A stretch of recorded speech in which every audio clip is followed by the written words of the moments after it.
Wow, thank you. Quite the reception. Thanks for having me. I'm going to give you a rundown on another type of income that might be available to you depending on where you are in your careers and what type of performer or musician you are.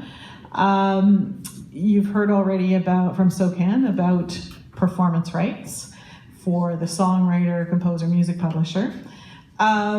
When we're thinking about music that's played in a venue like a bar or a restaurant or on radio, apart from the performance of the musical work, which is what SOCAN basically is collecting for and paying for, there's another element there. There's the sound recording of the actual performance.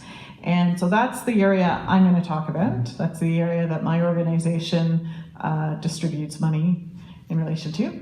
And effectively with a sound recording versus the song or the composition, with this sound recording, there are two different rights available. There's the performer's right, and then there is the maker's right. So in this world of copyright jargon, the performer is the musician who performs on that sound recording. The maker is the label that has released that sound recording. In a lot of cases now, there's more self-released recordings, and so in fact, the performer and the maker may be one and the same, but there are two different rights involved and two different ways of accessing those royalties. In terms of the sound recording, those two rights together, the performer's rights and the maker's rights, together they make up what's known in Canadian copyright laws equitable remuneration rights. It's also known as neighboring rights around the world. I apologize in advance for throwing all this jargon at you, but throughout your career you're going to hear reference to a lot of these different terms, and so one of my goals here today is give you an understanding of what these different kinds of rights are, some of the jargon, some of the organizations that are involved in collecting and paying out those royalties, and hopefully that will give you a sense of how you can then access those sources of income. So, to talk then about what neighboring rights are. We often, I shouldn't say often, but occasionally we get people coming into our office, or we used to, asking us to help them with their landlords and their heat hasn't been working. When we're talking neighboring rights, it is not obviously anything to do with your neighbor having a party at night. It is something that is a neighboring right to the composer's performance right. That's where that term has come from, and so it's a right that was only established in Canadian law in 1997, whereas SOCAN's right to collect royalties on behalf of songwriters and composers has been decades old, in fact probably more than 100 years now.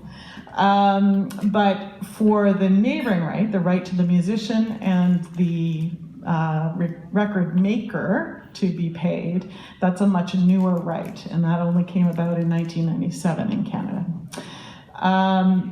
So as I mentioned already, it's been called in our law equitable remuneration, and it's basically the right for the musician and the record maker, the sound recording maker, to be paid when their recording is either broadcast to the public, so by radio or satellite radio or pay audio stations are another one, or also when that recording is performed in public.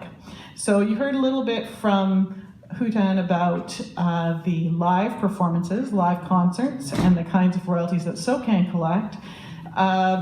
For sound recordings, it's not quite as extensive as you could imagine. The sound recording isn't quite as frequently the focus of an event, like a concert or a fashion show or a dance performance or whatever. Well, in a dance performance, in fact, sometimes the sound recording is quite integral, but we don't have for neighboring rights quite as much kind of income that can come from this particular use, because it's not a live performance, it's the sound recording that is actually the core of what generates a royalty. So it's a much more limited kind of income than SOCAN can provide, but still in the big whole of the different kinds of incomes that musicians could make, this is another source of royalties that you should become aware of. So I wanted to give you a sense of some of the organizations that work in this space. My organization, the Musicians' Rights Organization of Canada, is just one of 3 that represent performers or musicians in Canada. There is also an organization called Artisti and also another one called ACTRA-RACS.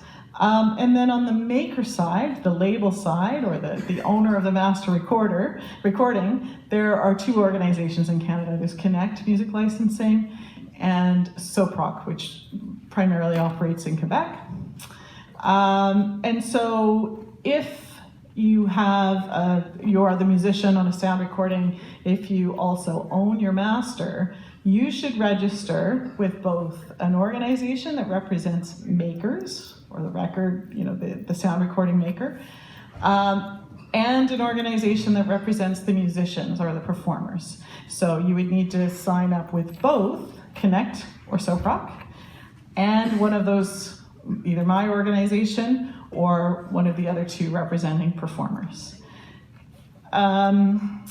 It's unfortunate that we can't do our presentation, only because you could then see the names of those organizations. I figured embroil them in your brains, but anyway, or ingrain them in your brains. But if you want to talk to me afterwards, if you do want to know the names of the organizations, I can remind you afterwards. Come on up, and I'll let you know the names of those organizations, and you can go have a look at their websites. To register is really straightforward. For our organization, it's much as Hutan described. Just go to our website. It's a really straightforward form. You can register on there. You'll get a welcome email, and then you're signed up.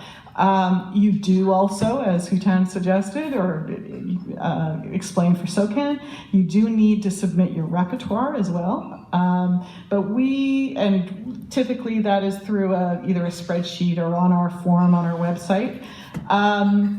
We will, if you are unable to provide all the details that we're looking for that you're on your repertoire, we will actually help with the research to ensure that we're representing your recordings properly in our database so that you have a chance then of being paid.